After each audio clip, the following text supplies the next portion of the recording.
Live. Oh, one more click and record. All right. Oh, there we are. All right. Welcome to another edition of Northwest Exposure. I'm your host, Adam Treadwell, and tonight we have Caleb Ruecker on the show, Portland, Oregon. Man on a mission, telling stories, giving information about Portland, which is rad, doing all kinds of amazing photos, as well as living the van life, traveling all over the place. I can't wait to hear all the places that you've been in the last couple of years and whatnot. And man, my internet is actually kind of acting a little slow tonight. Yeah, we're gonna go live. And if you noticed, I got some of these nice Northwest Exposure t-shirts. They're on sale. Got some more and more headed out tomorrow. They're $15. Of course, you know, they just help the show. It's always fun, and I print them myself, so they get a little bit of love from me as well. And but yeah, welcome to the show, Caleb. And let's just hear your rundown. Where are you at right now? What have you been up to? And how's life? Life's good, man. Thank you. Thank you for having me. I'm honored. I look forward to sharing some stories with everybody and kind of maybe connecting the puzzle pieces throughout the years with others as well. Good, good. I'm just sitting in the Wall Booties parking lot watching it rain, just relaxing. Where are you at? Like, is it raining up in Portland? Are you up there in Portland right now? Yeah, I'm in Southeast Portland at the moment. I'm on 39th and I'm on 39th in Belmont. So if anybody's around, come by. Nice. It's not discreet. Nope. Oh, 39th and Belmont. That's not a neighborhood I frequented a lot back then. 39th definitely, but not all the way to Belmont. But well, that's good. So you got yourself a new little van that you're living in. Well, newish to you, which is pretty fun looking. And just tell us about where you've been, what you've been up to, and yeah. Well, for me in my life, it changes constantly. I don't really make plans, and I kind of just go with the wind. At the moment, I'm working. I have some friends that own a ranch in Oregon City, and I work out there. I kind of wanted to do something different this winter because I kind of been doing the same thing every winter, and I wanted to kind of get away from the city. So I've been cleaning horse stalls. And they have like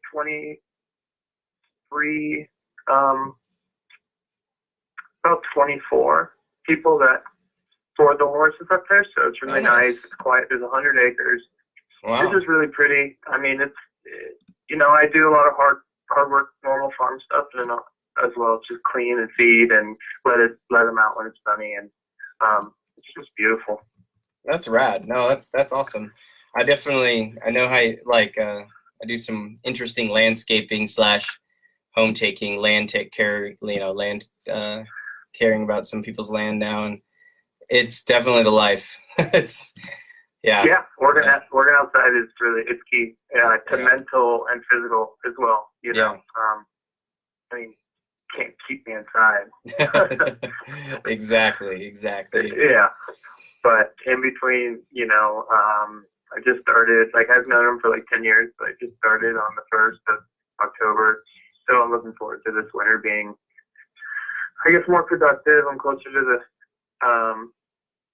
I'm in Oregon City, so that's good. I'm 2 miles up Redland Road, so I get to, I can go fishing and go ride street quick. Yeah. I mean, it's not too far out, but it's almost like you're in the middle of nowhere at the same time. Yeah.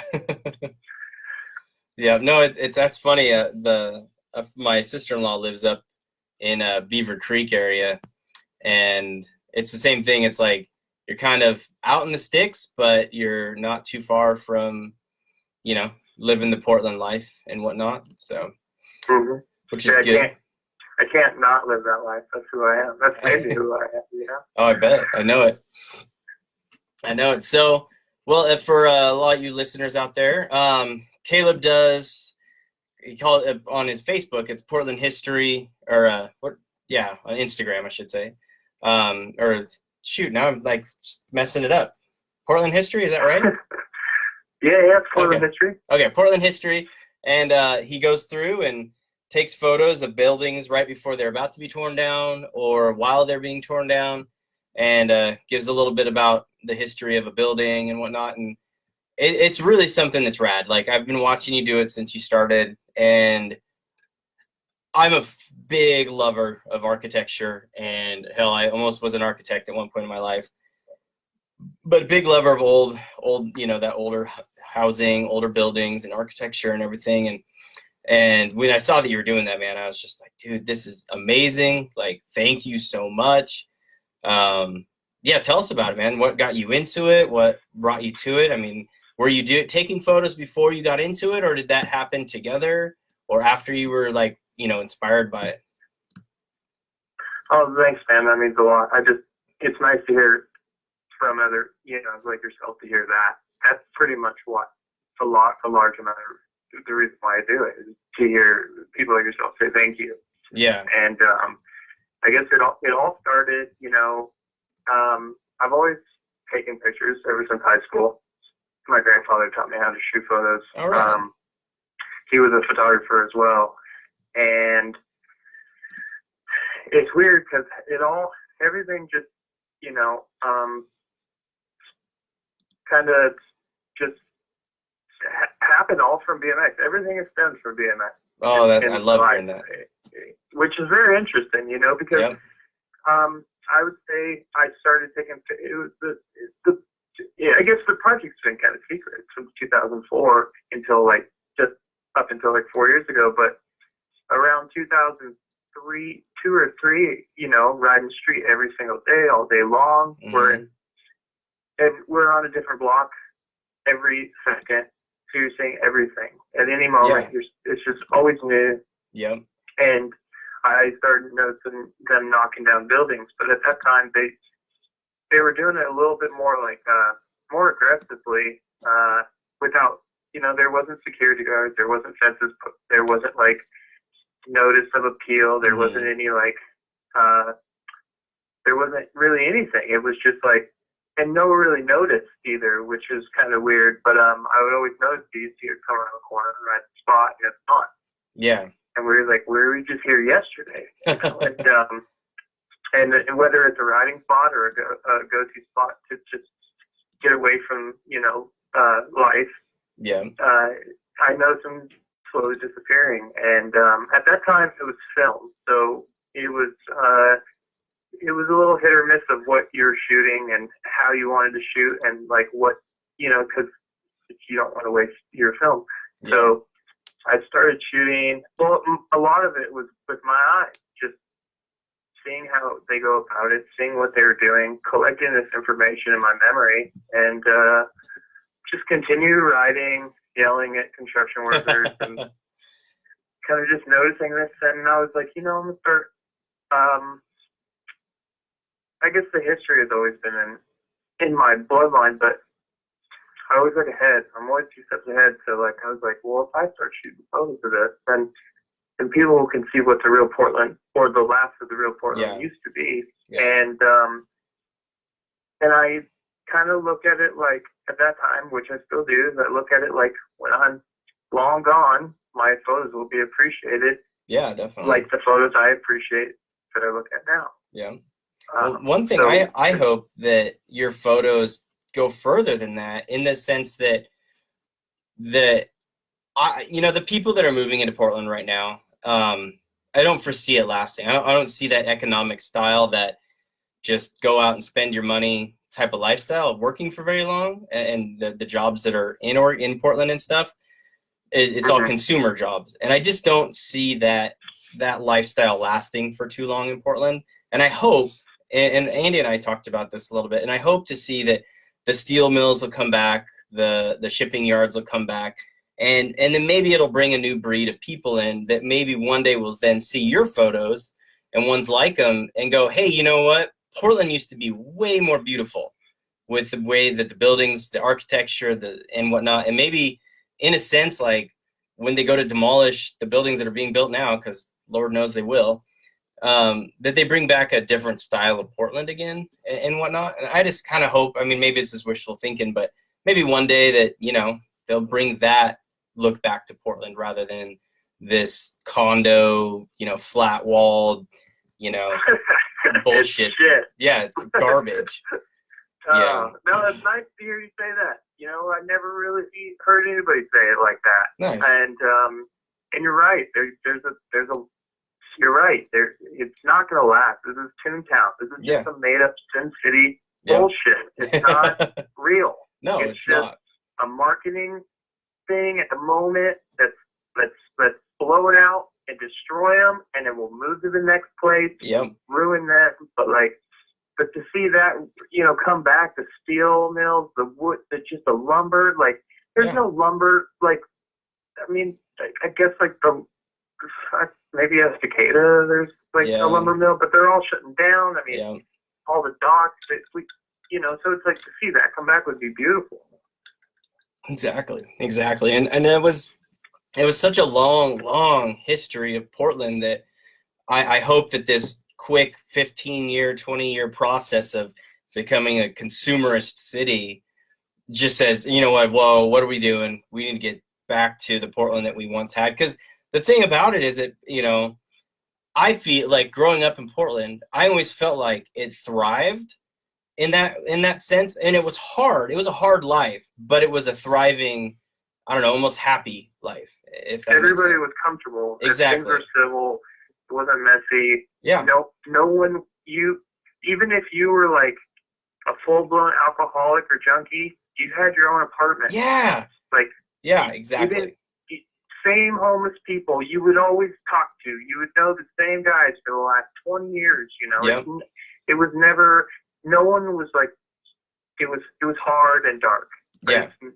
But even if you had your demons and your alcohol and your drug habits, everybody worked. Everybody still did what they did, and then it changed dramatically. And that's when things started really getting hard for people. Yeah, it did. It really did. Because now it seemed like it went from haves to have some to haves to have nots.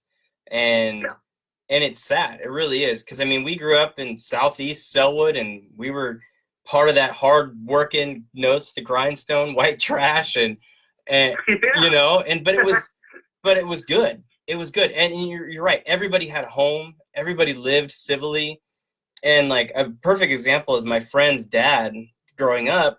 He worked in the steel mills, and he worked in the shipping yards, and he, you know, he'd come home from work and he'd freaking sit down in his underwear and sit on his lazy boy and drink like 12 beers every night.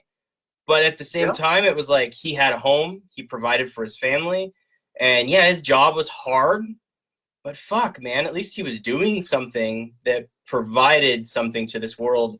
And this consumerist mindset, it's just like, dude, we're not providing anything anymore. We're no longer producing. We're no longer providing. We're no longer making the world a better place. We're just fucking making garbage.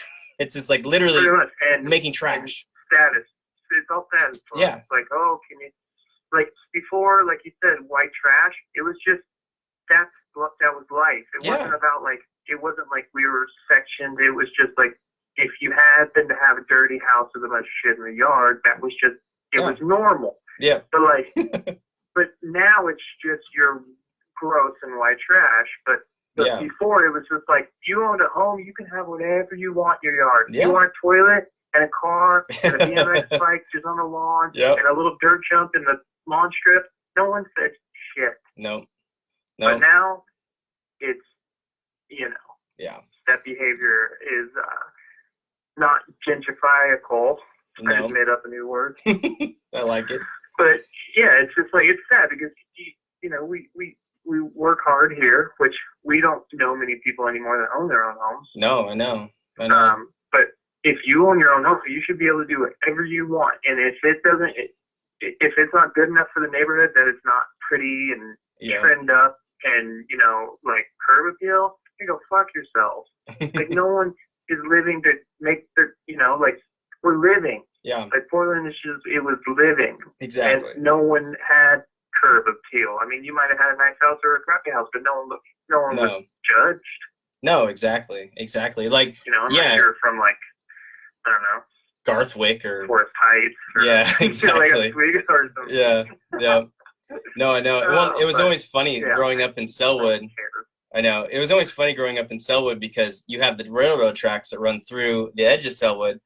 And literally you had Selwood on one side of the railroad tracks and Garthwick, which is this really rich, small little community that used to be gated when I first moved to Portland when I was a little kid. Yeah. And it was so funny because we literally felt like we lived on the wrong side of the tracks. The Garthwick people were rich. But the funny thing is as a 10-year-old, I could go over there and like knock on doors and be like, can I rake up your leaves for $10 today, please? And they'd be like, yes, that's wonderful. Thank you. And it was like, you knock on the door now, you get a felony. Fuck, I know, right? They'd come at you with a gun and be like, get off my property. Yeah, they'd just be like, oh, you Trump supporting piece of shit. Get out of here. You want to mow my lawn, you ditch digging piece of shit.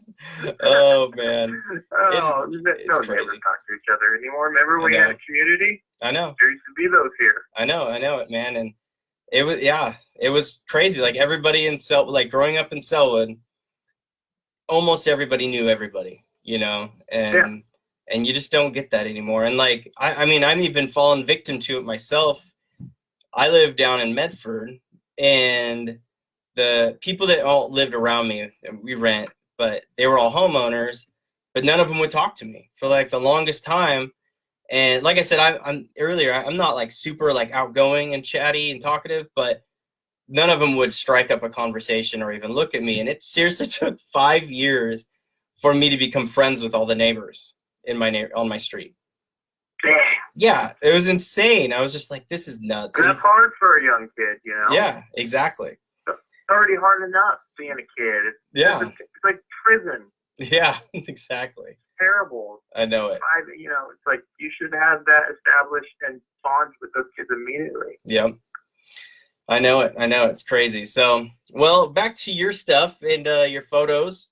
And when I saw that at one point you got your photos in a gallery and you did a show. Have you done very many of those? How did that show go?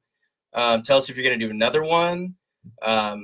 Yeah, and I remember seeing the two that you were going to do a book, and I don't know if you got that done yet or not. So I was curious about those two things. Well, the way the show went was really kind of funny. So I've been doing the Instagram for like 4 years or something, and it was hard. It took a lot out of me, Yeah. Because I'm a very jaded and salty young man, but I feel that those are just kind of just not very good words for the words. Reword it and just use wise and experience. Mm-hmm. So like for me, it's like I've just dedicated to posting Portland's lost history, and it had nothing to do with like what was being remodeled. It was just purely demolition because I wanted to see people I wanted to see the ugly side of what was really going on, and the greed and the money and the selfishness. And it got really dark for a while, and it seemed like that it like last year and the year before, it was like the heaviest moments of demolition in Portland. And gotcha. And I kind of lost it. I kind of went kooky, and I didn't. I had no power. I have no control. All I have is my words and my photos, and it got kind of crazy, And so I moved to Hawaii for a little bit. No kidding.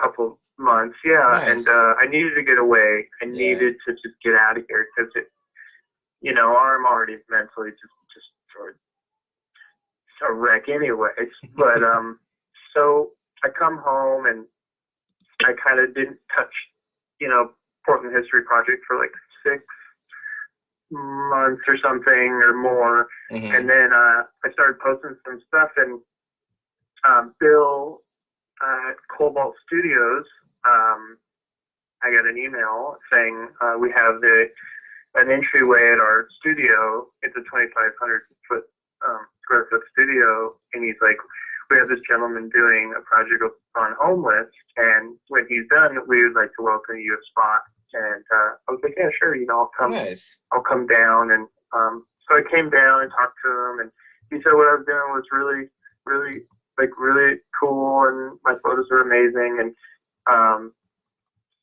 it was nice to get that feedback and to get this opportunity, and it kind of was like, it was weird because he offered me this little room.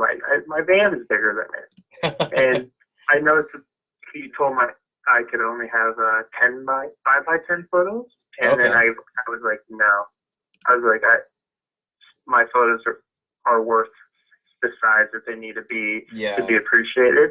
And he's like, well, and I was like, look, like check this out. And I came back a couple days later with like remember in Home Alone where he puts down the hand-drawn map on a table and he opens it up? Yeah. Well, I did that. Like I swooped everything off the table and I was like, this is what I want to do. This is a dream of mine. And I opened up the little map thing of like the kind of like a diagram of what I want. And I was like, look, like I want to do a mixture between like the Minor White kind of exhibit and a Banksy style. And I showed him, I want, because like he didn't know I had all these artifacts from these buildings I've collected over the years. Yeah. He didn't know I had like, these connections to, just other people and graffiti artists and these and all this stuff. And I showed him, I was like, okay, I want 20 large prints. I want piles of bricks everywhere. I want an artifact wall. I want my documentary that Logan did for me on film with like seating. I want to have a tower piece. And I drew it all out. It was incredible. And he was just like, he didn't say anything. He's like, let's do it. He's like, this is incredible. And then I was like, sweet.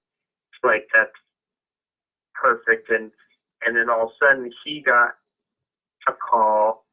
We both got a call from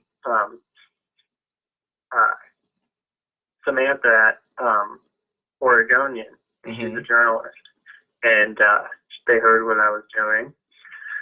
And it worked out perfectly that it was a pre-interview, so they could put in the Oregonian that I was having an art show, which was really cool. That is really cool. For that was like really cool for them as well. Like I didn't really care too much for me, but it was for them as their business. And I was like, this will be good for you and the exposure and blah, blah, blah.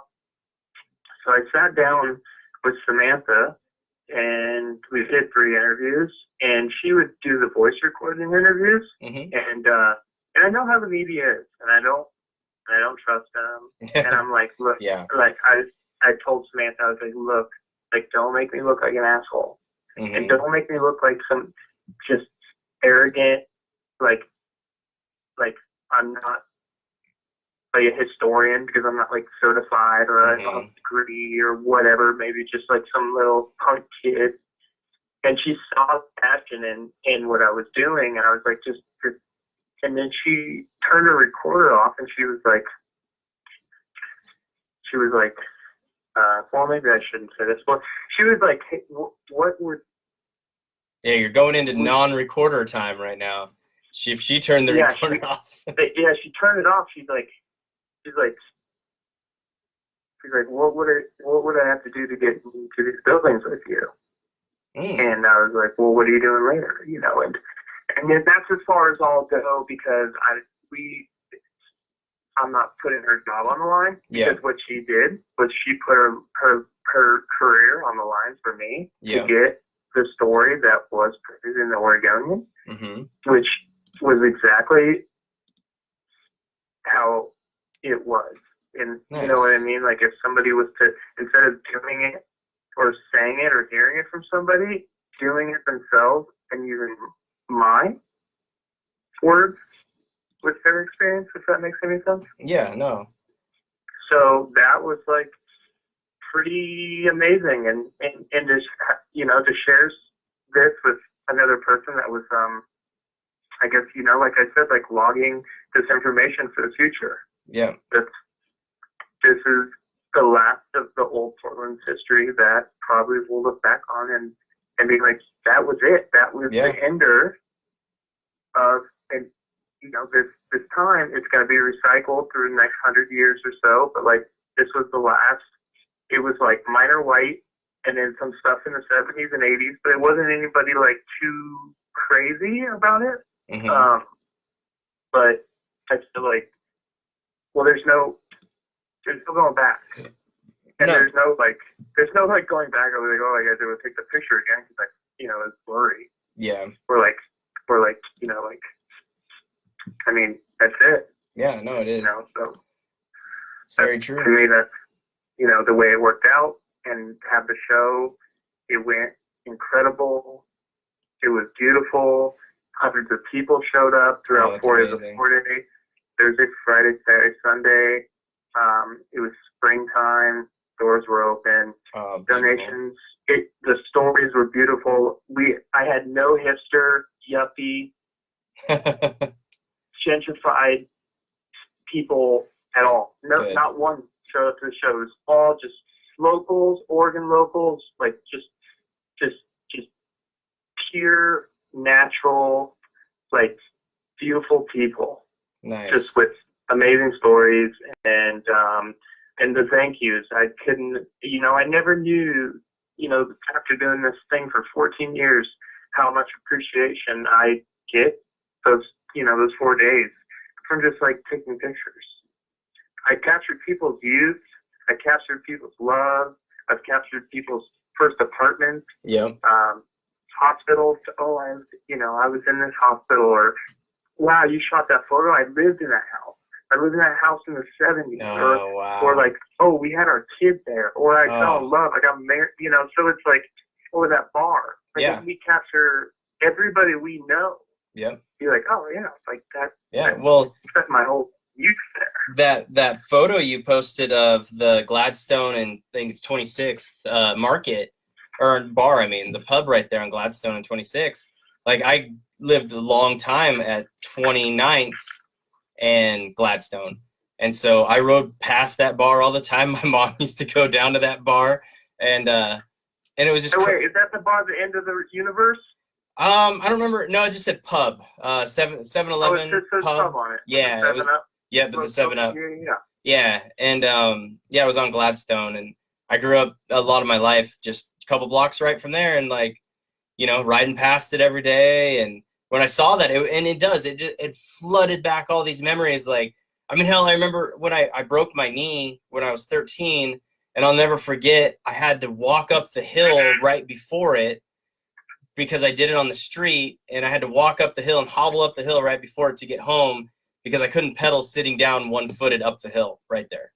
And it's just like, and all that stuff came back to me when I saw that photo. And it's like, and that's the sad thing that so many people that grew up in Portland are losing. And I feel like what makes us human and humanity is our memories of our happy times in our life.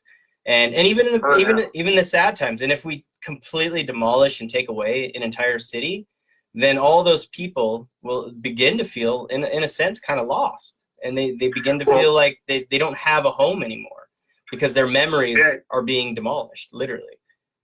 Yeah, you're absolutely right. I mean, it's like you take a computer that's full of all this hard drive, and you're slowly just pulling the plug on each little microscopic little memory, like little things, like boom, gone, boom, gone. Before you know it, you're like, what was there? Yeah, exactly. And you're like, well, you have there's no hints to the main memory. Once you lose it, and then you start to lose yourself, because then you're like, well, where? Yeah. And I find that it's sad. It is. And no one cares. And that's the part of this. We know a lot of people care, and it sucks. And because I care too much, and and I did that. This is a large reason why I did this, because I care, and I wanted people to have a photo. Yeah. To look back on, like, and I went into detail with my stuff. It wasn't like, oh, I just shot this. Like, I used to sneak into buildings. Like, I've done a lot of crazy shit, to capture these photos, because anybody could. I look back at the old photos, and I'm like, and I look and I go, man, I wish that photographer would have went in there. Like, Yeah. I wanted to see what that looked like back in the day inside. And then I was like, you know, I'll step it up and go in that building. That way I can show our future generations of what real craftsman used to look like. Real, like, first growth lumber. Exactly. I know you know, the architectural work in there. I mean, everywhere I've stepped, it's been incredible.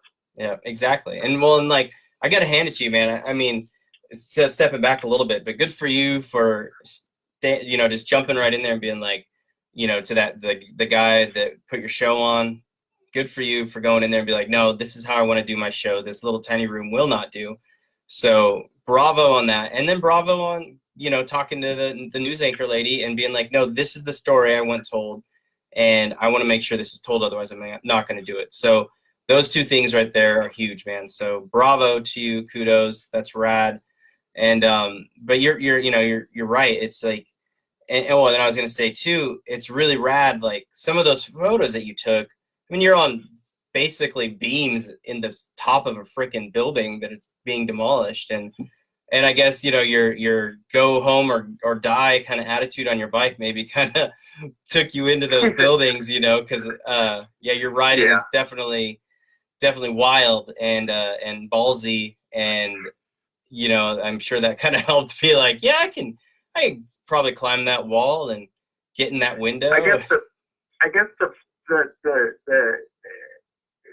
the whole hype over all these years of knowing and staring at these buildings and just so curious of what's inside and what it looked like. Yes. What's the basement? Do they have an attic? And like, what's the crawl space look like? And I want to see nooks and crannies. Is there tunnels? Is it, you know? So it's been just eating me apart. And then all of a sudden, oh, it's up for sale. Oh, there's a fence around it.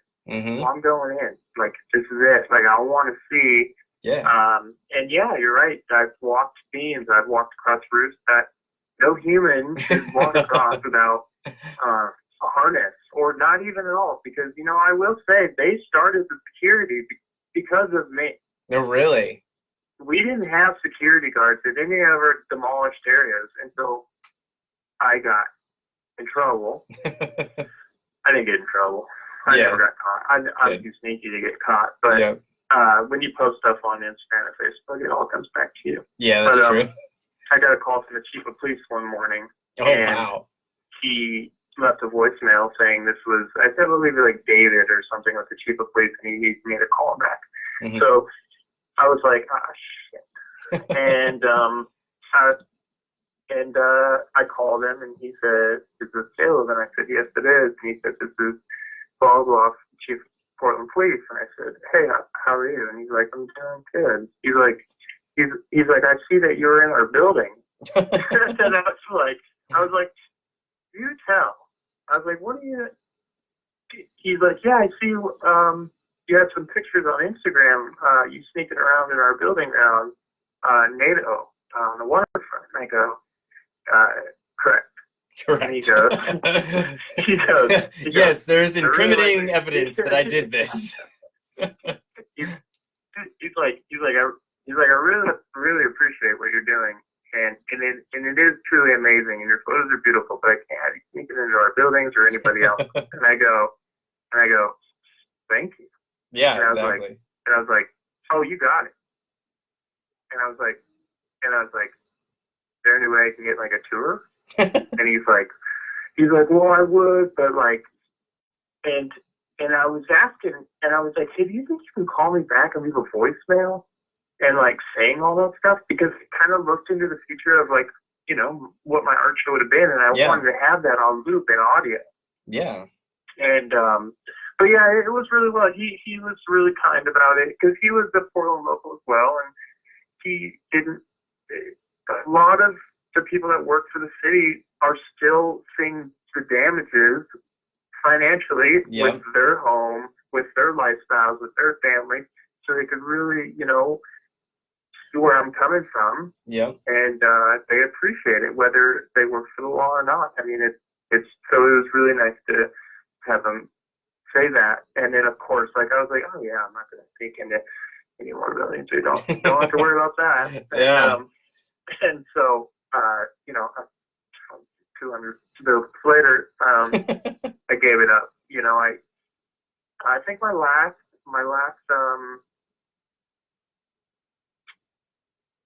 I think it was, that's hard to say. I want to say it was Northwest Fitness, or it was some bar. Mm-hmm. But oh yeah, I remember the bar one you did.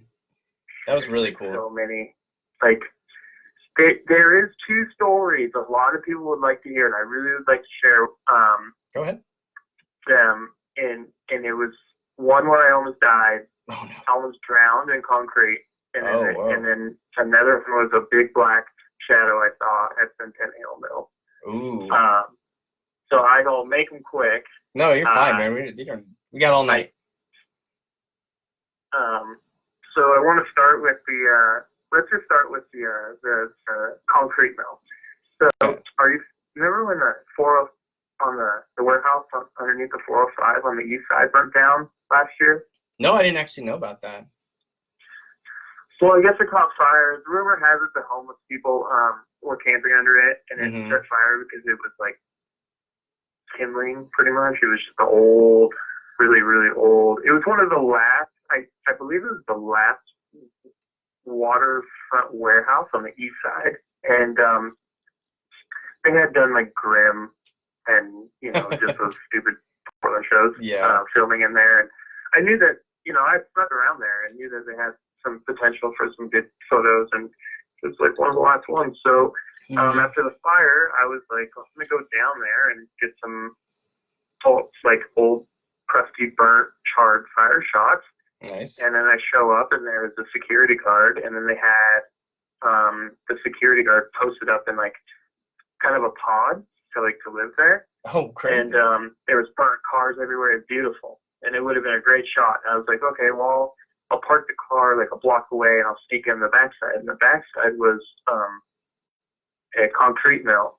And so I was like, well, I'll just go around, and then I'd come on down the waterfront right there, and no one could see you come up through the pilings and everything. Mm-hmm. And I start walking, and I come in, and I climb over, like, you know, like at concrete mills, they have fine powder, they have gravel, they have like this silty kind of gravel, they have all sorts of different like piles of created like concrete and stuff, and they had this pit, and they had all these piles of, you know, this just dirt and rocks and, you know, whatever they would chomp up to make all this stuff. And I was walking on the edge of the river, and you could hear the rocks just kind of falling down into the river, and I was like, oh shit, I'm being too loud, you know, I could go inside. So I kind of like ducked down, and it looked like concrete. So I was on a little hill, and I looked down to the concrete mill, and it looked like, you know, if semi trucks could back up, and then they unload all their dirt and soil and rocks and everything. So I was like, oh, I'll just go walk down there. It's concrete. You can see it. And then you're down below all the piles, so no one sees you. I run down this rock pile, and I go to jump on it. Like, obviously, you know how you jump off a rock pile on a concrete? Yeah. And you're like, well, it wasn't. It was fucking 4 foot deep of mud, water, concrete dust. Oh, no. And dude, it sucked.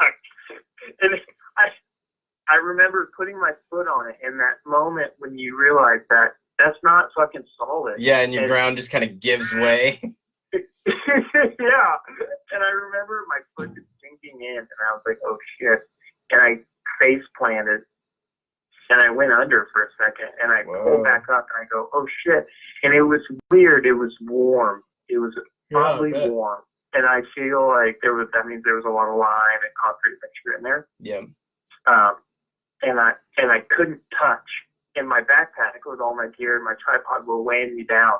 And I was like about to scream. And I was like, okay, just relax. And my backpack was starting to submerge because it hit me in the back of the head. Mm-hmm.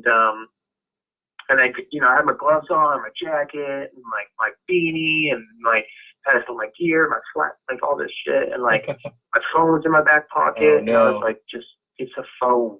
Don't die because you want to say a phone. And I go to touch the ground, and I still couldn't touch. Oh, wow. and I'm sinking, like nose dive. Mm-hmm. And I was like, okay, well, now I'm gonna push forward and actually grab. So I pushed through a foot of this mucky, silty shit, and I finally touched the floor of the ground. And I was like, all right, now I'm chill, just gather myself, and I was like, all right, just my cheeks were all rosy, and I was sweating, and I was like, my pockets had concrete in them, my Wow. pants were full of concrete. I remember, like, I finally got out of it, and I checked my camera. Real quick, how do your pants, I mean, you wear pretty tight jeans, buddy. How did your pants get full of concrete? Yeah, full. Jeez, man. Their pockets were full of rocks. It was weird. They were tight. It was even tighter. And it was Crazy. and it started to, like, solidify in a weird way, because I think the line was still in there. Yeah. And, like, I remember, like, finally getting up, and I checked my bag, and I had a 2-layered bag, like you know how you have a backpack and then you have your shell. Mm-hmm. So my camera was in the shell. It was good. My flashlight was a little wet. My phone was a little wet, but nothing bad. Mm-hmm. I walked out, and I was like, you know what, fuck this. And I was like, that was, like, dumb. And I was like, I didn't even come close to the building. I was like, and I was like, kind of upset at myself. And I remember getting back to my lady's house, and she's like, what the hell? I bet. Like, my Doc Martens are full with she's like, just go to the tub. Go to the tub. We'll talk about it in the bathroom. I go up there, like, full-blown shower with my coat and my beanie on, and then of course the tub gets clogged with all this cement, and I was just like that's what you sometimes have to do for the photo. I mean, it sucks, but, like, that was the scariest, I think, but it wasn't anything, like, too scary when it comes to, like, me climbing up, like, you know, like, fire escapes that aren't even bolted on, and, you know, walking across a floor that's, like, wet, soggy weedies in a bowl. Literally, I've walked in ground that you could put your hand through. Oh, man. Wood docks. You could just, it was like soggy, weedy. You can pick a handful of it, you know. So it's like, there has been sketchy moments, but I think out of all of them, that was probably, like, the dumbest, because it was like, well, look at that concrete pad. I'll just go walk there, and then it was like not. So, like, it was just, you know, I felt like I got played. I got psyched out. It was like, haha, don't be stupid. Yeah. You know, but that sucked. But I didn't die, and I've been in a lot of our sewer systems, and I've been in a lot of tunnels here, and you know, I don't tell many people, and there's a big chance, like a 98% chance, you would find me, like, a month later in the river, you know, because I'm an idiot, and I'm trying to find a back way in to this building. So I'm just like, hey, if you can't go through the front door, let's go through a manhole cover. Yeah, or, well, in the tunnel system in Portland, if not many people know, is pretty elaborate. I mean, I've always wanted to, and I was always not quite in with the right people when it was kind of being done a lot, and people were kind of traveling the tunnels. And then I moved away by the time I really think I could have gotten into some. But I'd really like to hear about some of the tunnels. I mean, it's pretty amazing, the tunnel system. I've been in 3 of them. Oh, really? And I'm sure they'll kill me in the long run because I didn't have a mask. Yeah. But, you know, they used to be linked together, but during the late 70s and 80s, people were stealing other businesses, like merchandise. Yeah. I mean, they were going into the other businesses. You keep all the kegs in the basement, in the freezer, all the goods and everything, and people were stealing them. So they did lock down a lot of doors, but there still is a lot that people don't know about. But, like, especially, like, kind of northwest-ish, and a little bit up southwest. Yeah. But you got to know people, because then it's burglary, trespassing. It's not good. Yeah. You know? But it is a beautiful thing to see that the once was underground world of Portland. It's not fun, I'm going to admit. It's very scary. I bet. And that's when I'd like to tell you my other story when it comes to scary things. All right. So Centennial Mills is an old mill, flour and grain, I believe. Okay. I know that it was flour, but it's in Northwest. One structure still stands today, but I think there was another 8 around it, but they were all gone. The horse sport is their police horses there. I don't know if it's on NATO. It's kind of one block north of Broadway Bridge. Okay. Got the water tower on top. Okay, yeah. So that used to be like multiple buildings. Gotcha. And I've been intrigued with how that one was like a boner. I was like, that's it. That one's the key one to my heart. And ever since I was a little kid, I was like, I want to go in there. Yeah. I was like, and that's the one where the chief of police called me. But so I heard they were starting to demolish that one. And I gave it some time, and I was like, that's big. That's like anything bigger than I've ever done. It's scary. There's a lot of scary rooms. And just so the audience knows, I don't use a flashlight. I don't use, and if you've ever seen any of my photos, I don't Photoshop. I use all natural light. I'm very sneaky. I only use a flashlight if I'm in the basement with no windows. But this one in particular was and that's the one where a little easier to get into necessarily, but hard to find where you're at in the building because I got lost like 5 times the first night. Yeah, it was terrible. I didn't know where I was because I was really worried. You know, a lot of those Pearl District like condos just hover over this building, and if a flashlight goes off, they're just going to be like, you know, flashlight, go investigate or whatever. Yeah. So, in a person that sneaks into a building, in your mind, you gotta think of all things that are possible that the public would see and what the public would do. Yeah. And they see the certain situations. So I made sure to be very sneaky. I've gone in 5 times, but this story was the first time I went in. On NATO, they took their tractors and their bulldozers and they did a cut through. Mm-hmm. They split the buildings. Obviously the wood with the concrete. So they did kind of like a tunnel breezeway through. Okay. And I went in and I was like, this is it. So I put my mask on and I put all my gear on. I get my backpack and I usually clip my phone or my camera to my bag right there on my chest to have it available. And so I go in. I was like, the first thing I see was, you know how like on buildings when you see like a door that's just like randomly or a window that you're like, oh shit, that was covered up for years. Yeah. But that was like a kind of a breezeway to the other building. Mm-hmm. Well, there was these kind of like hatches with, you know, like kind of like those doors that go up and down, like storage units. Yeah. You know? Yeah. Okay. Yeah. Those rolling doors or whatever. There was like a row of them, and they were all closed. But there was one that was like half mast, and I look in it and I go, nope, I'm not going in there. And it gave me the weirdest like feeling, and I was like, yeah, I'll just start with this area, and there was the lobby, and I go in the breezeway, and then all of a sudden you see natural light coming in from because they started taking it apart on a barge. So they parked the barge right there, put their tractor on it, started chipping away at it, and then I got to go on the back side. I was like, wow, this is like. So I went in. It was dark for a second, and then I came to this. I was on the second floor roof that was on the first floor.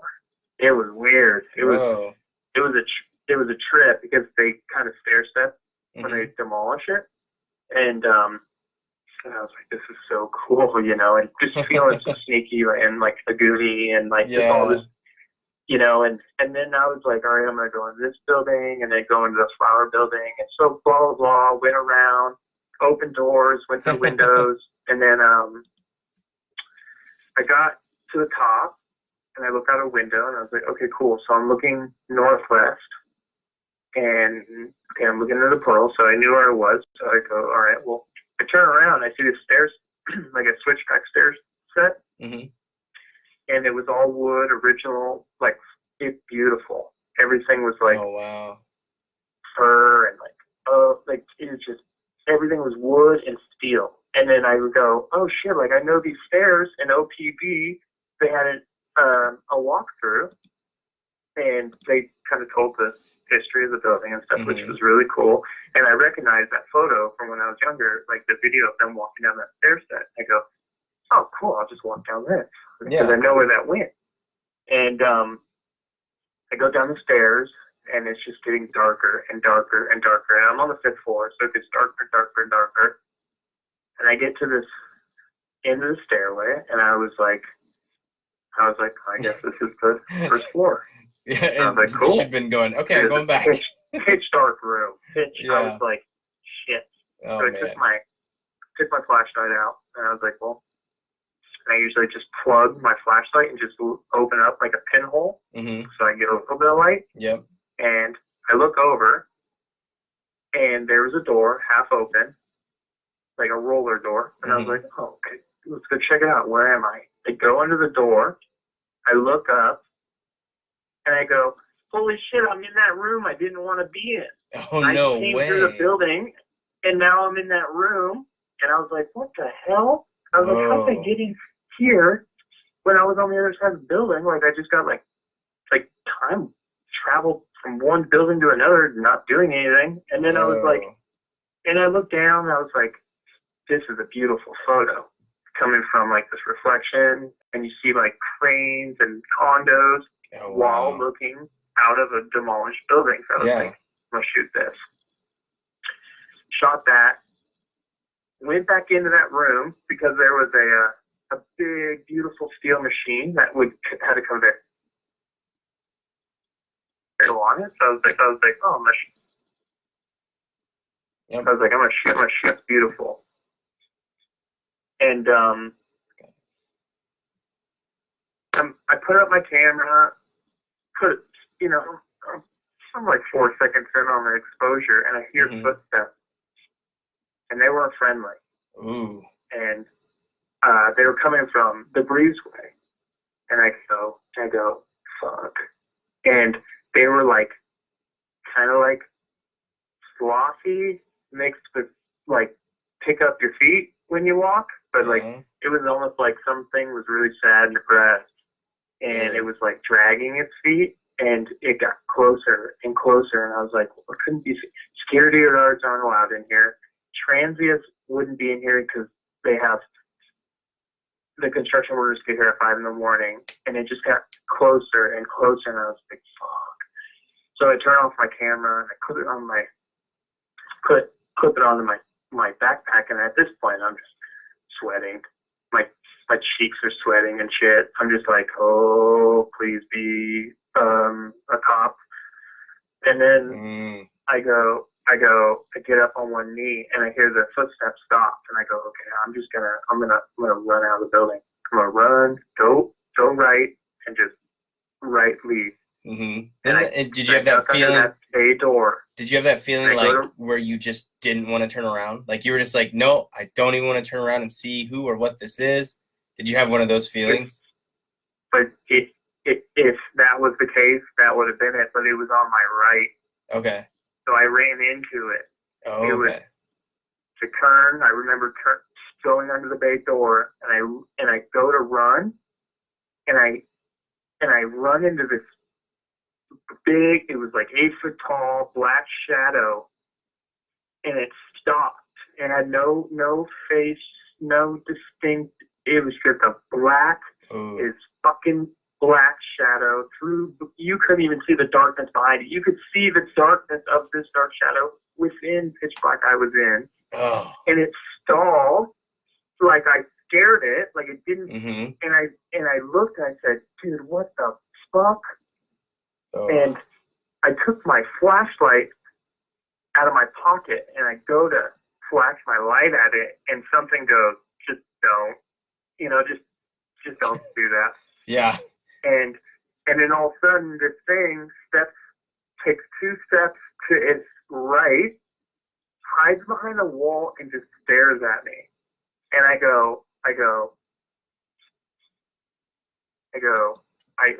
at this point, I'm in shock. I go, I'm just here shooting photos. I'm sorry for whatever happened and why you're still here, but like I'm gonna leave now, and don't follow me. Yeah. And I walked out backwards, holding my tripod. I couldn't talk. I didn't know what was going on, and it just you could just feel in my stomach that it's staring at me through this dark hole. And I leave, and I just start crying underneath this tractor, and I was like, what was, in your mind when you see something, you replay it multiple times, and I was just like, so I couldn't drive. I couldn't even function. I had to walk around downtown for like 2 hours just to be able to get in my car and drive away. But like, it literally just like in a movie, like when you like walk from a situation that was like that out of the building, and then it was just like you stepped into something that is stuck in time, and then I just went back into reality in real life. Like possibly they got killed doing work back in the day, or somebody got shanghaied and murdered, or it was a very depressed, sad energy that was obviously stuck and walking around. I mean,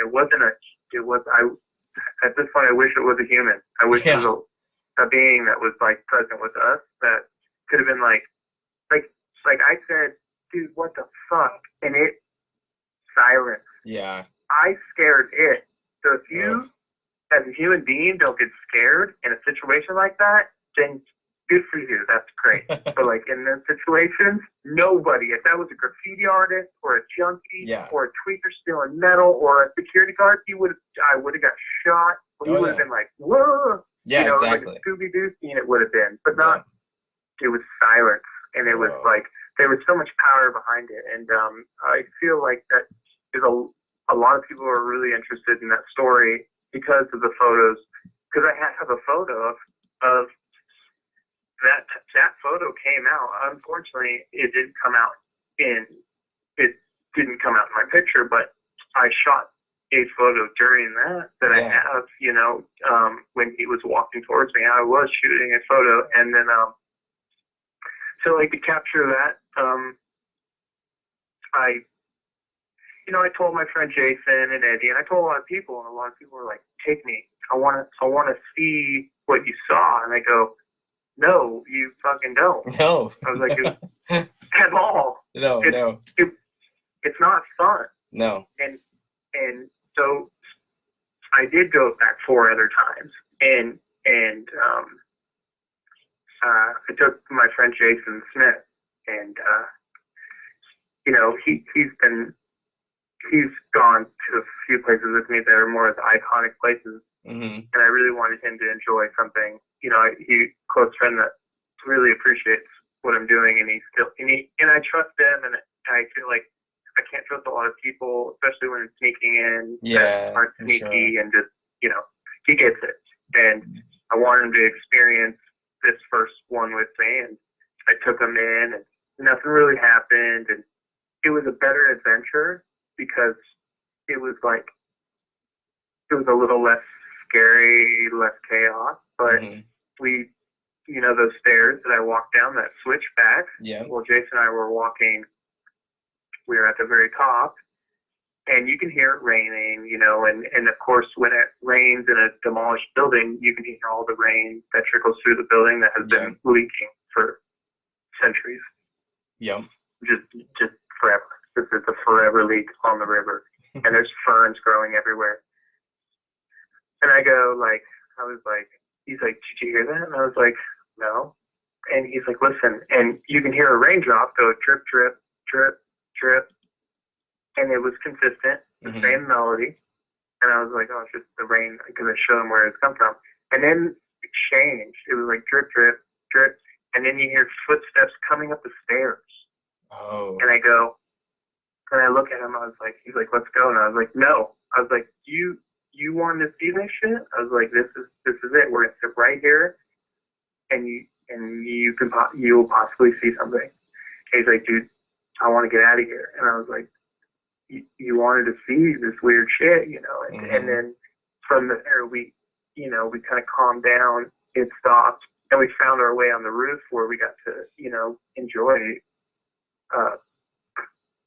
obviously $1 million view. Yeah. From like, so it's like, it's like one scared episode into like that scared us through a window that ended up being the most beautiful view of Portland that you'll ever see. So, that's rad. Yeah, that was a really special night. Yeah, man, it's crazy because and as you're telling your story, so I have never really been able to talk to people about my feelings of ghost encounters, and no one's ever had that same feeling as what you talked about. That feeling of like you just want to talk to it and tell it you're sorry and please just let me be. I'm not here to disturb you. Like you don't really meet that. Like they show it on like ghost hunter type shows and stuff and whatnot. But to actually know somebody that like lived through it, it was really neat to listen to it because like I don't think people really understand that feeling of like, and then especially once you're like safe, you feel like you just have to start crying. Like you just don't even understand the emotional feeling because it's more than just like being like startled and seeing something. You feel what they're feeling and you feel that angst or that fear, or in some of my cases throughout some of my evenings, a big fear of something happening and whatnot. And yeah, and in the old buildings, like I worked at Sandy Am for quite a few years. It's a bike shop in Portland or in Salem, and they had the old building right there on the corner. But in the basement, it did have it. They were the main boiler room for the conjoining buildings in the neighborhood. So you could see where all the tunnels led in different ways from the basement to all the other places because there was this big boiler down there and it heated up the entire block. It was the block's heater. It was crazy. And so there's these places where they, re-cemented or re-bricked these holes in the wall, and you can touch them and feel the pain and feel the fear in some of these moments. And there was a stairwell, a broken down like gravel like falling down thing, like hole in the wall that you could climb up, and then there was a stairwell that just led to another door in the business next door. And I'll never forget the first time I went up there. And it was just, and you have that gut feeling of just like, this is wrong, I shouldn't be here, I need to turn around. And it does, it almost feels like you've transported into another time, another place, or time has stopped. And like I remember being down there, and I remember being in that spot and what felt like way too long. It felt like, I was just down there and it was just really uncomfortable. But dude, I like and felt like way too long. I mean, like 2 or 3 minutes. Like it just felt like I was way in there for way too long. Well, when I came back out and went back upstairs, one of the guys I worked with was like, "So was that your 15-minute break you just took?" And I was like, "What are you talking about?" "No, I was just down there for a couple minutes." And he's like, "No, you were down there for a little while, Adam." And ever since then, dude, it was a creepy corner of that basement. And everyone that's worked there, all of my friends that have worked there, have all said the same thing. They're like, "Nope, never going up in that tunnel. Never. You're crazy. Don't ever go up there again." And so it's rad to hear you talk about stuff like that, because I do really feel like things exist around us that we just don't see as we grow older. We just don't see it.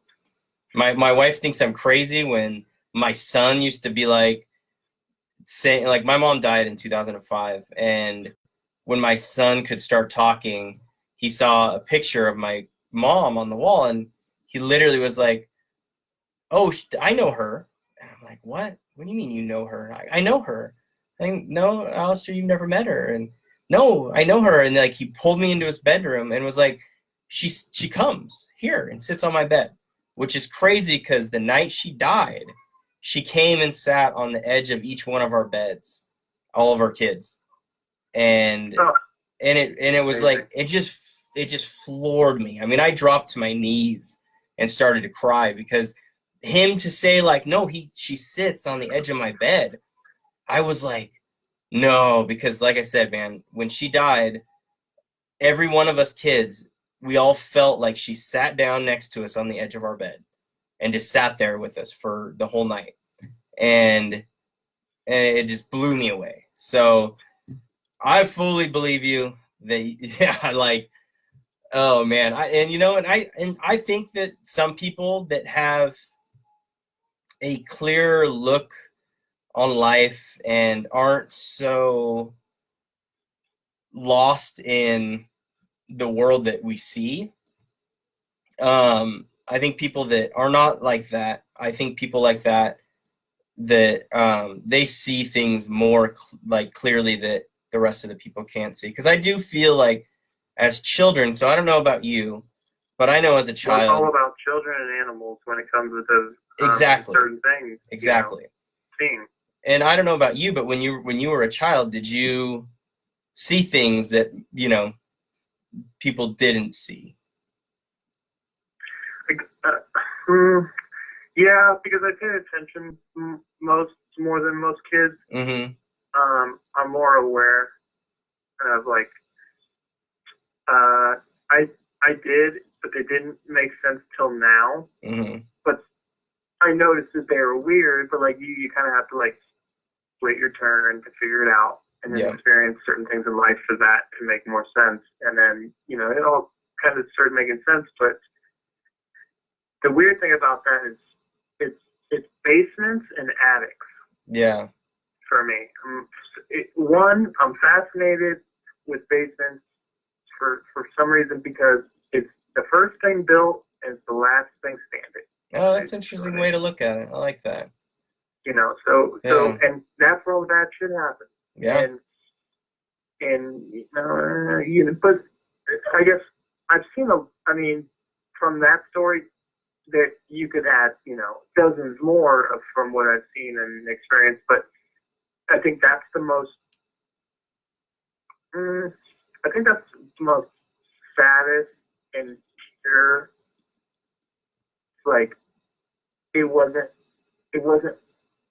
harmful. It wasn't like here to hurt me. It wasn't. Mm-hmm. It wasn't doing anything bad. It was like just a lost. Yeah. Stuck in a sense. This lost energy stuck in this time. But I'm not from this time either. I don't really feel like I belong. But I also can relate to so much older stuff than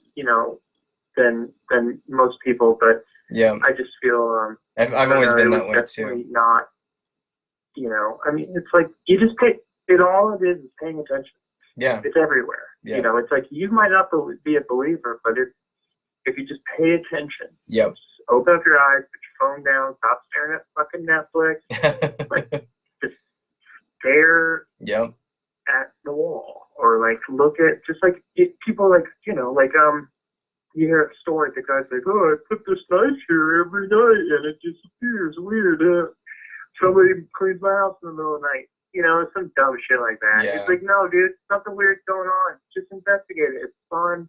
Yeah. Somebody might be, it's a message. Maybe somebody's trying to get a hold of you. Maybe somebody doesn't like you. Maybe you're in their place. Maybe to them it's still their home. Yeah. They built this home with their hands, and they are tired of you disrespecting it. Yeah. I grew up doing hard floors with my stepdad. And doing what? Hardwood floors. Oh, okay, hardwood floors. Okay, yep. So when you put that sander to that wood, or you put that chisel or breaker bar or whatever, the energy starts. You turn the switch on. It's you're gonna get some weird shit happening because they're like, "What are you doing to my house?" Yeah. Like after 100 years, we've done floors, we refinished floors that haven't been touched in 90 years, and then like the coolest thing though, you'll smell like old cigarettes and old perfume. Yeah. And wood is alive. Yeah. Always. So like it's like a sponge, and it just sucks up this the smells, the taste, the energies, the times, the different like eras of like remodeling the house or whatever. Yeah. But like it's really a beautiful thing. It's but yeah, it's scary and it's exciting and it's and it gets weird because people bring religion into it or whatever. I only believe what I can see and feel. Yeah. And touch. Like it's not. I'm not here to like. I mean, I'm not into politics. I don't care. I just know what I know and I've seen what I've seen, and it's cool. Yep. And I'm not afraid of death, and I'm looking forward to something different because this shit is boring. The guy that lives in a van and gets to see all kinds of different worlds and within our own world just said this shit is boring. That's a testament to a true artist who wants to see more through his eyes. It's really cool. Yeah. Well, that's why I go underground. That's why I go in places that you're not allowed to. Yeah. Don't follow the rules, but I respect them all in a weird way. I don't believe in trespassing. I think fences are stupid. Like, no one owns that land. You're high. You don't own nothing. The bank doesn't even own it. Everybody's crazy. Well, it's always a figment of our imagination. We just made these things up. It's just like it's all just made up shit. We drew these lines to say we own this. You keep you in line and you listen. There's shame on you. Yeah. If you're out there and you're doing what you're told, shame on you. Yep. Exactly. No, it's kind of crazy.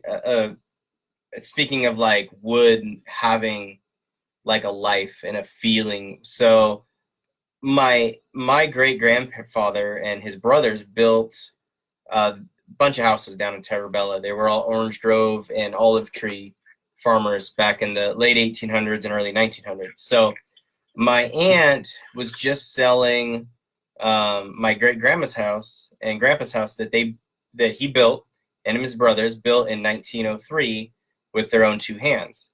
And it was so amazing. Like the only thing that my aunt ever changed in the house was the kitchen. They updated the kitchen, which was really sad because apparently it had this big, beautiful hutch. I don't remember it because I was tiny, but I went in there and it was the craziest feeling. So I went in and the house was empty at this point because they were getting ready to sell it. And I just happened to be driving through Terrabella, and I got to take my son Alistair to go see it.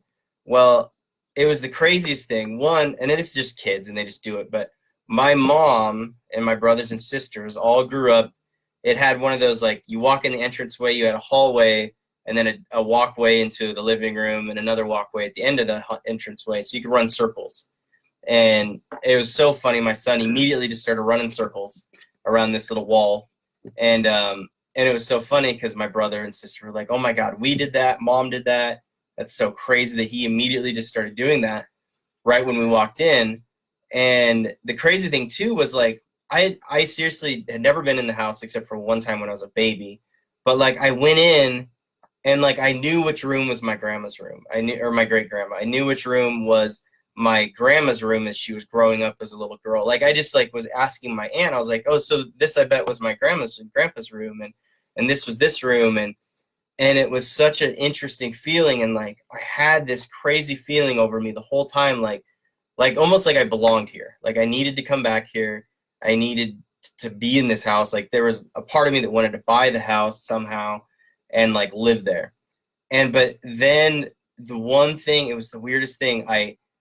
I saw that there was a doorway up to the attic, and I felt like I couldn't even walk into it. Like I felt like I opened the door and I felt like there was a wall, an invisible wall that stopped me into going upstairs. And it was so funny because my aunt was outside at the moment, and then I came outside and she was like, oh, did you see the upstairs? Or it was actually my uncle-in-law, but did you see the upstairs in the attic? Did you go up there? And I was like, no, I really didn't. And they're like, oh, yeah, we don't really either. But they didn't have a reason other than that they just didn't. And it is one of those things where it's like a house has a presence, whether it's the people or the house itself. And, you know, something didn't want people up in that attic, or maybe bad things happened in that attic. I mean, we're talking about the early 1900s, man. Shit was happening everywhere. And you know, and so it was just a trip. And so like you said, like the hardwood floors, all the hardwood floors are in the house still from the ones that they put down. And it has that feel. You can literally just feel people's lives as I walked through it. And it was amazing. It was a thing I will never forget. I will always cherish that memory of being in that house and knowing that my great grandfather built that house with his bare hands. And you know, and it's just an amazing thing. And that's, I think, what really stems into what you're doing with your you know, taking the photos and everything in the Portland history. And the last shot is like, you are getting these moments for people that will preserve that feeling for them in a sense.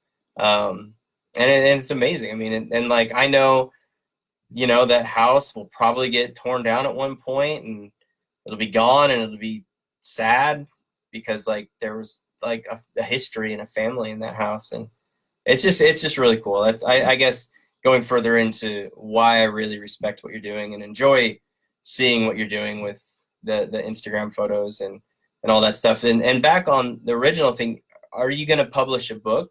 Do you plan to publish a book? Because I'd love to own one at one point when you get it done. Well, one, that story made me smile because I have a great imagination, and Good. And that's what it's all about. It's the little things, Yep. you know, and you get it. So that's good, you know. But when it comes to a book, it's a little harder because I'm stubborn and I want to do exactly how I want it to be, or no book at all. Mm-hmm. Like my photos kind of like aren't considered like vintage or whatever. It's so weird because they are, but they aren't at the same time because it's such a dramatic thing that's happened so quick. It's only been 20 years, but like it's almost like it could be because it has been so dramatic in its like its curb appeal visual look of Portland rather than time. Like time usually carries and makes something vintage, but now they're making like, oh, like I don't know, fucking, you know, name something. People will say it's vintage. You know, it's like, oh, we only did 5 years to make something vintage now. It's like, oh, fuck yourself. Like, so my photos are like in a weird little like kind of a hover at the moment between like, can I submit them to the historical society? Are they ready yet? Are they going to be appreciated yet? Gotcha. So at the same time, I have to talk to my lawyer and be like, what are my rights on my photos? Like I've talked to a lot of people that publish books, and it's hell. Oh, really? And it's actually pretty messed up. Say people being taken advantage of, their rights being taken away. There's actually like a person that told me that they had signed with an author and they weren't allowed to sign their own books, which is like, wow. Yeah. So it's like, one, my book is going to be, it's not going to be self-made because that's cheesy, dumb. It's like, just I don't want a throwaway book. I want a book that's going to last in libraries. I don't want a book that's going to smell like it's been in a library for a very long time. I want a book that's like going to be passed down through different people's coffee tables. Yeah. I want a book that people are going to get and be like I did when I had my books.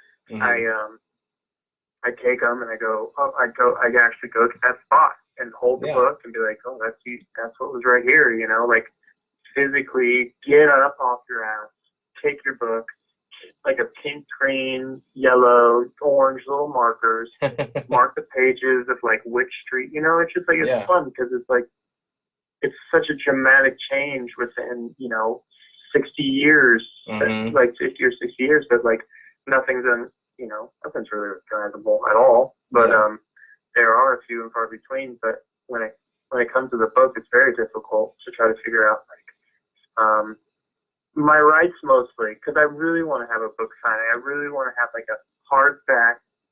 I don't want a cover sleeve.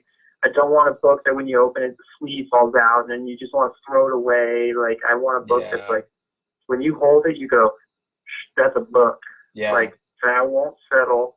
and I haven't settled yet, and I've had offers, and I've done things, and my research and everything. I will let my photos rot in digital fucking hell before I make a shitty book.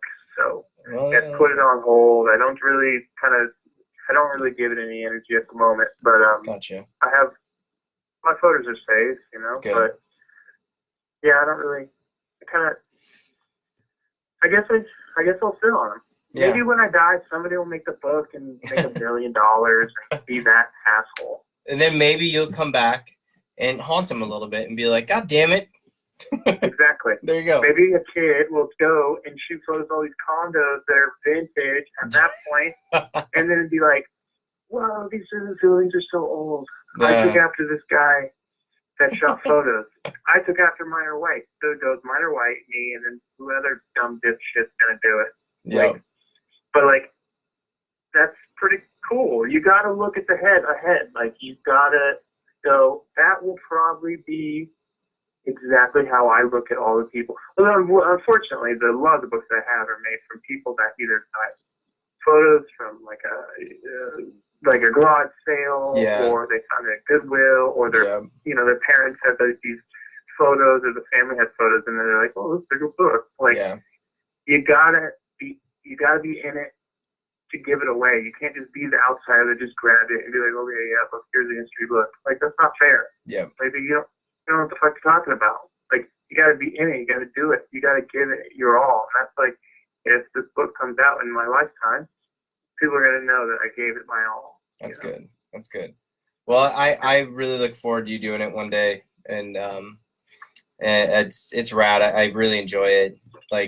I'm the same way. I love looking at old photos and then being going back to that place and being like, this is what it looked like back then. This is amazing.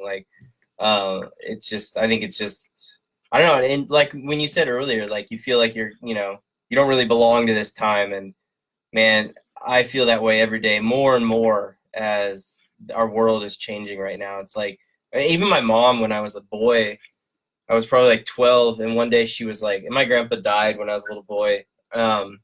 But she, so I really never got to know him, but she was like, I don't know how, but you are your grandpa. She's just it's insane, because my mom was adopted. And so she was like, I don't know how you are just like him, but you are just like him. And you belong, she even felt it too. You belonged to a different era. And I know that feeling, man. And it's just, you do want to almost be I don't want to be in this era. I want to be a farmer. I want to own land. I want to be out in the woods. I want to kill everything that I eat, and I want to grow everything that I eat. And I don't want this freaking stop and go life anymore. And that's, I think too, why I admire you, that you're able to go out and live in the van and really see what's left of our world, because I feel like our world is disappearing, tree by tree in a sense, and hillside by hillside. Because I know, growing up in Portland, that hillside, as you drive along 205, when I drive along 205 now, and you look at that hillside, I can't remember that hill. Is that Scott Smith or Smith Hill? I forget that hill. And or to the right, Rocky Butte. Rocky Butte and everything. So as you're driving north on I-5 or 205, and you look to the right, by Johnson Creek and stuff, all those areas. Oh, it's where they put our fucking new water. Really? Yeah, our water goes there now. It's filtered on that. Did you know that's an old military base from the 50s? Really? Yeah. Crazy. So apparently, long story short, they put our water into that big water. So it goes under the ground. Mm-hmm. It goes inside the ground now. Because the guys that made Bull Run, they didn't know what they're talking about. They shifted it. Physics, gravity, purest water. That's probably the second best water in the world. And then fucking Nestle buys us out, and it puts us into some shit plastic container, and now it's seeping chemicals. It's all fun, man. It's terrible. But that's our water's over there now. Wow. That's why the water tastes like shit now. Really? So if I come back and drink, that was one thing I always loved about our water up there. Anywhere, because with racing BMX, I got to travel all over the country, and everywhere I always go, I'm like, this water tastes like shit. our water in Portland always tasted so damn good, and I did not know that Nestle went in and bought it and fucked it all up. That's really sad. Yeah, and putting, chemicals in it, and fluoride, and chlorine, and just AIDS, just cancer, just fucking blowing us all up. They're a one-way ticket. Yeah, exactly. Well, it's crazy. But yeah, going back on that, like, feeling like, old soul, feeling like that you kind of belong to a different time. Just out of curiosity, I have an era that I always feel like in history that I would want to go back to. Do you have an era in history that you would want to have existed in? Do you ever think about it that way? Yeah. Oh yeah.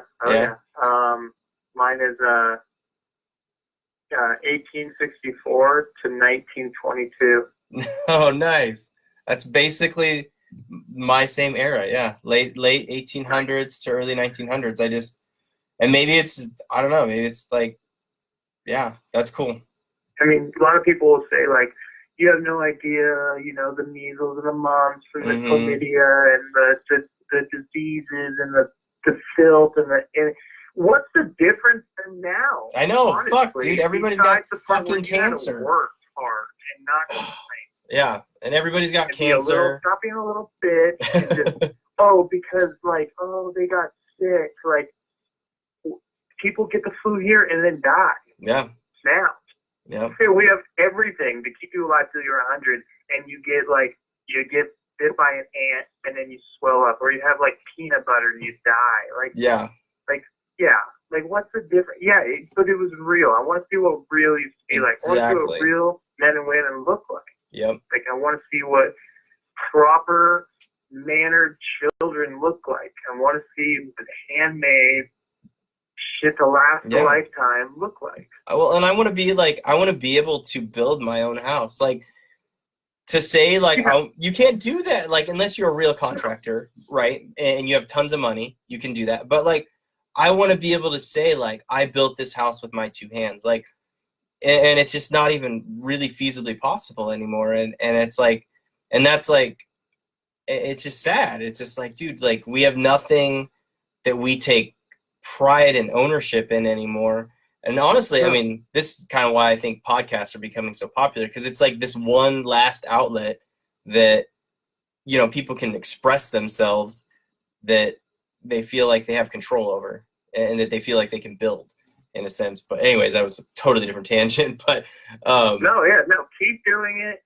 Keep getting people's full-blown opinions. Yeah. No holding back. Like, don't just do it your way or no way at all. Yep. Like, and you're a BMX rider, so your tolerance is like it's very low when it comes to like bullshit. Yeah, exactly. Don't, exactly. It's like, so true. Give it to me. Yep. I don't want a podcast that's all just like it's just attention to be on the just to hear yourself or whatever. I fucking hate hearing myself, but I know. Have something to say. I haven't listened to a single one of my podcasts because I hate my voice. I probably won't listen to this. Yeah, I can't. Yeah, I can't. I am here now. Yeah, exactly. I hear it right now. I'm enjoying the moment and whatnot. It's kind of funny, but I haven't listened to one of them yet because I can't. I've like listened to when I edit it, I'll kind of be like, make timer marks and be like, hey, I fucked up right here. Write that down really quick. I can go back and edit that out if I need to.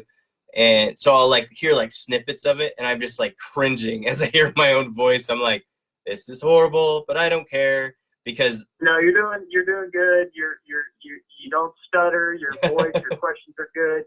You're coming in and out of conversations nicely. Like, you're growing into what you're doing, and it's good. And just keep doing it. And like, I listen to a lot of like kind of professional podcasts. I listen to like Fastbox Chronicles, and I listen to like Ghost Story ones, and just like different, just to hear like the podcaster like talk and like grow with his podcast, and like go from the beginning. It's kind of choppy. He's got a shitty mic, and like his questions and his words, and just like, and then it starts becoming so natural and like kind of just like soothing, and your voice becomes calming, and then before you know it, people are like, I just like hearing your voice. I don't listen to anything that you say, or like some people are like, your stories are great. Like, keep doing it. A lot of people will do it and then just stop. I know. And that's one thing I don't want to do, because I feel like, and I said this earlier to you before we got online and on air, is,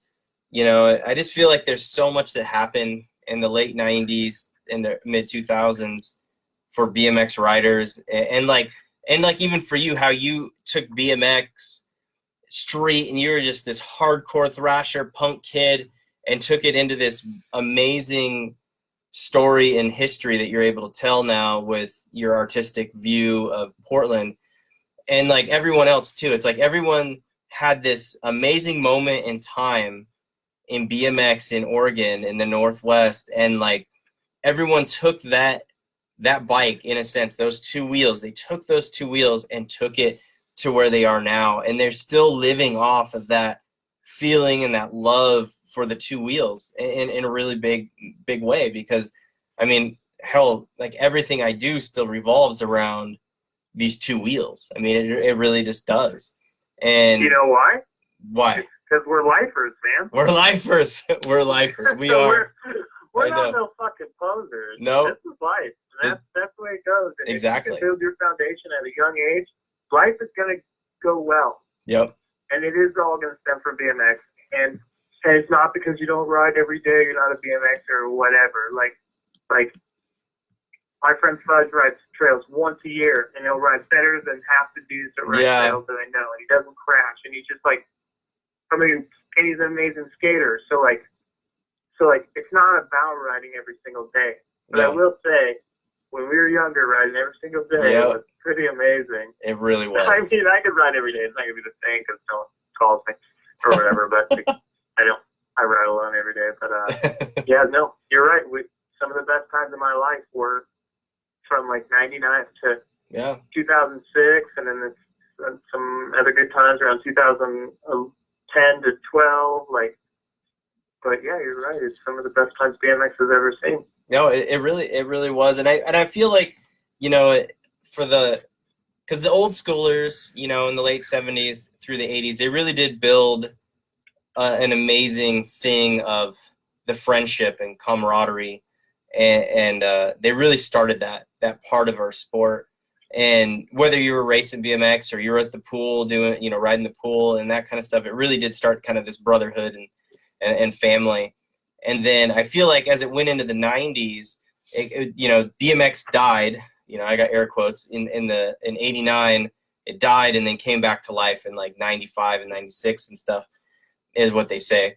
But it really, when it did come back and it did get big, that family feel was still there, and it really just allowed it. And then amazingly, we were able to progress our components, our bikes, what we were riding progressed and all that kind of stuff. And then all of a sudden it was like, not only were we living in a time when the progression rate was just skyrocketing, but we still had that great feeling of that brotherhood and that camaraderie and that family aspect of our sport. And yeah, I think we were just really fortunate to get to experience BMX in those years. Because, man, I got to tell you, like, those days of like getting off work at the shop, and you'd be there, Tall Eric could be there, and we just leave and go jump in my car or somebody's car and either go to one of the Cross-eyed Eric's truck.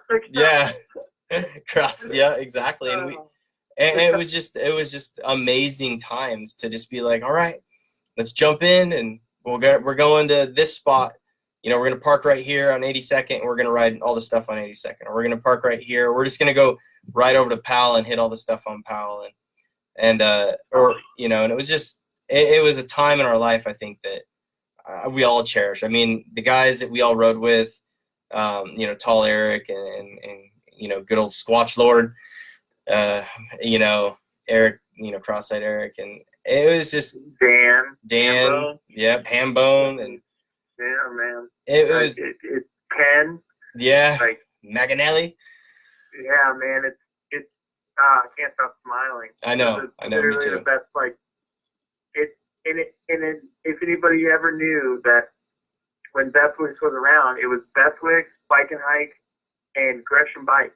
Yeah. And it was like that was it. And and Bob's Bicycle Center, but Bob's really didn't have like we couldn't like hang out there. No. We Bestwicks was like and Bike and Hike was the only place. Well, Gresham too, but we didn't really go. You know, we went out there a lot, but it was kind of far. But that was the hangout. You brought the hangout.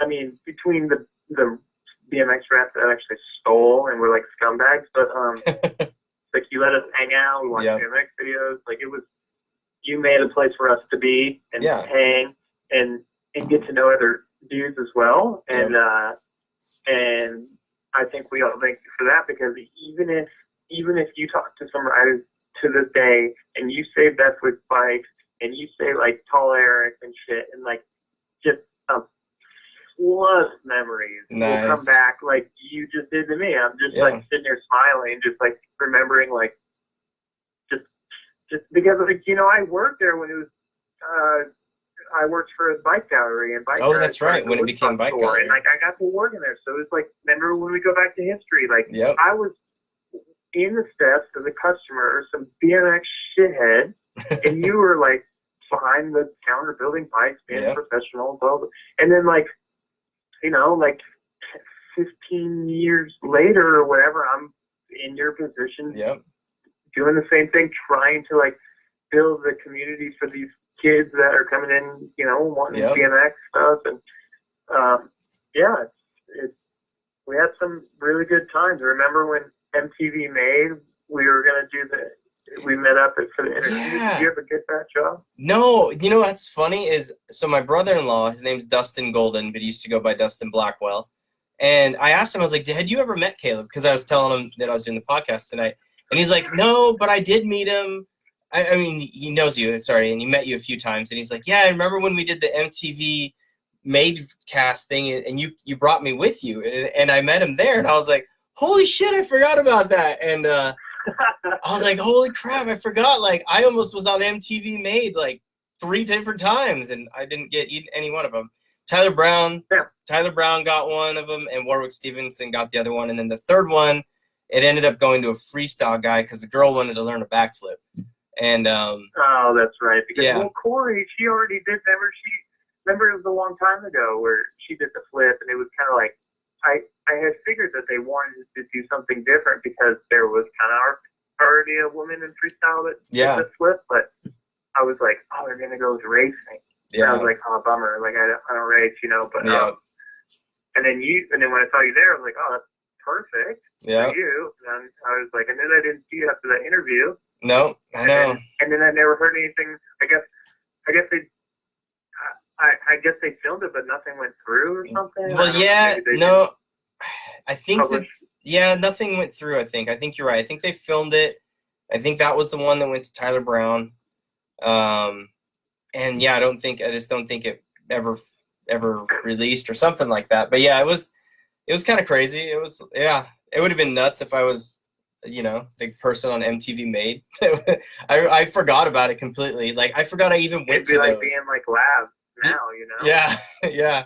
And but when Dustin was telling me about it, I was like, definitely had a bit. You probably get that, and I just felt like it was a little cheesy. That's why I didn't probably go through. Like they filmed it, pitched it, and it didn't work. Like, I don't know. It was a sensitive moment for BMX, like because BMX was so huge, like during these certain years, it's like they were trying to just pack in as much stuff and marketing as they could possibly do, you know. And and we're all hands up, like a class full just raised hands trying to get picked.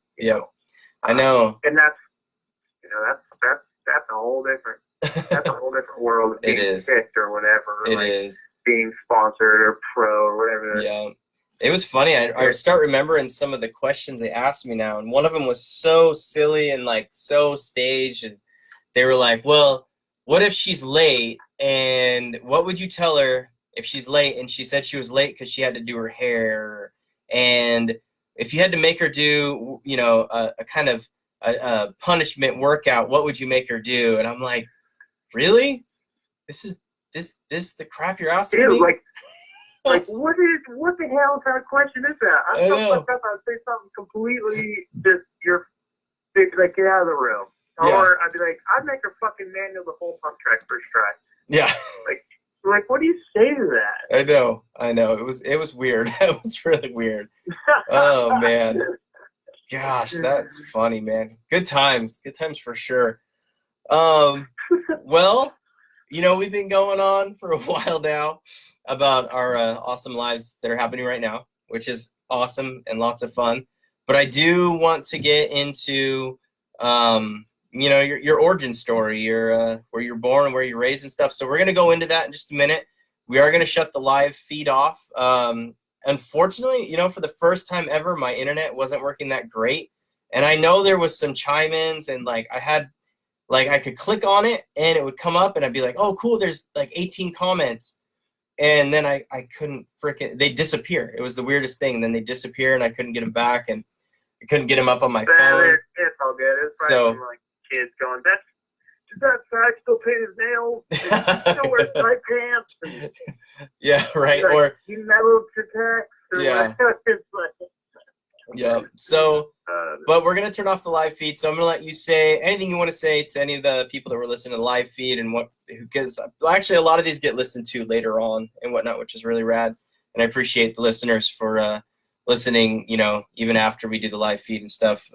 So if there's anything you want to say to any of the listeners out there, if they ever want to know more about what you do with your last shot in Portland history, and or if they ever want to just be like, hey man, I want to live the van life and I'm curious of how you make it work.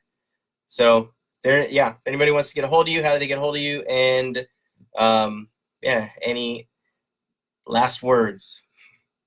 Well, I would have to say, just keep doing what you're doing. Don't do something because it's the cool thing to do. Don't do something because you're told to do it.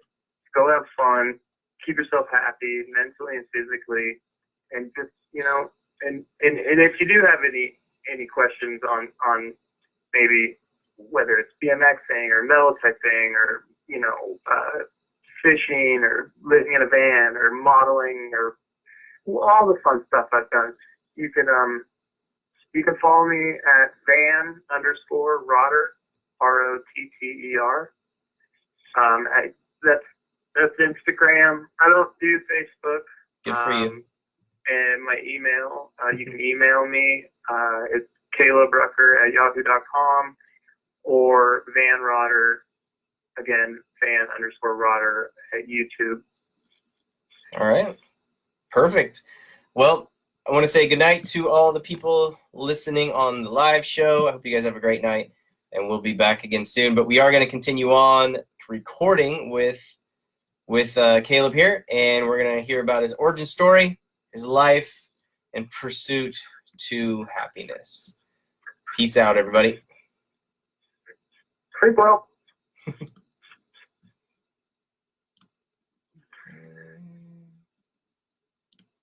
And live video.